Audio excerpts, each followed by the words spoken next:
क्रांती news, आवाज सर्वसामान्यांचा। शासनाच्या आपत्कालीन सेवा संदर्भात वाहतूक पोलिसांचे विद्यालयात मार्गदर्शन, डायल 112 सेवेसह वाहतूक नियमांची विद्यार्थी वाहन चालकांना माहिती।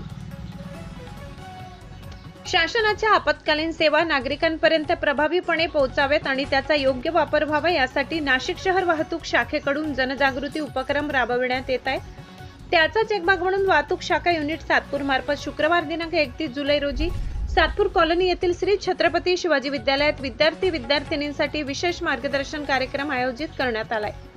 वरिष्ठ अधिकाऱ्यांच्या मार्गदर्शनाखाली वाहतूक शाखेचे PSI DM गवारे व त्यांच्या सहकाऱ्यांनी विद्यार्थ्यांना शासनाच्या डायल 112 या एकात्मिक आपत्कालीन सेवा क्रमांकाबाबत सविस्तर माहिती दिली।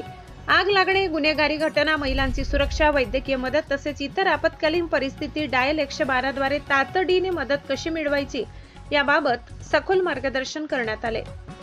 यावेळी विद्यार्थ्यांना वाहतूक नियमांचे पालन करण्याचे महत्त्व पटवून देण्यात आले। दुचाकीस्वारांनी हेल्मेटचा वापर करणे, चारचाकी प्रवाशांनी सीट बेल्ट लावणे, वाहन चालविताना मोबाईलचा वापर टाळणे, धूम्रपान न करणे, वेगमर्यादेचे पालन करणे तसेच वाहतूक सिग्नलचे काटेकोरपणे पालन करणे याबाबत सखोल माहिती देण्यात आली। याशिवाय विद्यार्थ्यांची वाहतूक करणाऱ्या वाहन चालकांनाही शासनाच्या आपत्कालीन सेवा आणि इतर सुरक्षित वाहन चालना याबाबत मार्गदर्शन करण्यात आले। हा उपक्रम वाहतूक शाखा unit सातपूरचे PSI DM Gaware, ASI Raju Gawdi, police अंमलदार वाघ आणि पोलीस अंमलदार रामकृष्ण पाटील यांनी यशस्वीपणे राबविला। या जनजागृती उपक्रमाचे विद्यार्थी, शिक्षक आणि नागरिकांकडून कौतुक होत आहे।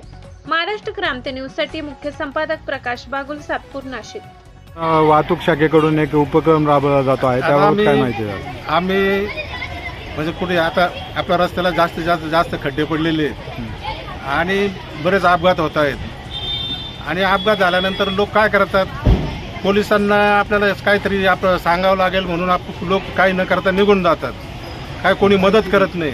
त्यासाठी तुम्हाला थोडं त्याला फक्त तुम्ही त्याला रस्त्याची गाडी त्याला रस्त्यावरून साईडला घ्या, त्याला थोडं प्राथमिक हे करा आणि तुम्ही फक्त 112ला कॉल करा। तुम्हाला कोणत्याही प्रकारचे काही एक त्रास होणार नाही पोलिसांकडनं कोणाकडे। आपल्याला फक्त त्या माणसाचा जीव वाचला पाहिजे ते महत्त्वाचं आहे। त्यासाठी हा 112ला तुम्ही फक्त हे कॉल करा, ताबडतोब त्या ठिकाणी पोलीस येऊन जातील आणि त्या संबंधित माणसाचा शक्यतो जीव वाचेलच। आपण त्याला हॉस्पिटलपर्यंत नेणं आपलं कर्तव्य आहे। त्याला हॉस्पिटल गेल्यानंतर त्याच्यावर उपचार होईल आणि तो ठीक होईल। सर, आपण आता विद्यार्थिनींना इथं मार्गदर्शन केलं, आपण सांगितलं की 112ला कॉल करा, परंतु विद्यार्थिनीजवळ मोबाईल नसतो, अशा वेळेस विद्यार्थिनींनी काय केलं पाहिजे? विद्यार्थी कोणी बी रस्त्याने चालणारा कोणी एखाद्या माणसाला थांबवायचं असं झालेलं आहे। तुम्ही 112ला कॉल करा किंवा स्वतः घ्यायचा आणि स्वतः करायचं। सगळ्या लोकांकडे मोबाईल आहेत आणि तुम्ही पण सगळ्यांनी मुलांनी आपल्या घरच्यांना, नातेवाईकांना याबाबत 112च्या बाबत माहिती द्यायची। अशाच नवनवीन बातम्या पाहण्यासाठी आमच्या महाराष्ट्र क्रांती न्यूज या YouTube चॅनलला लाईक करा, सबस्क्राईब करा आणि बेल आयकॉनला प्रेस करा।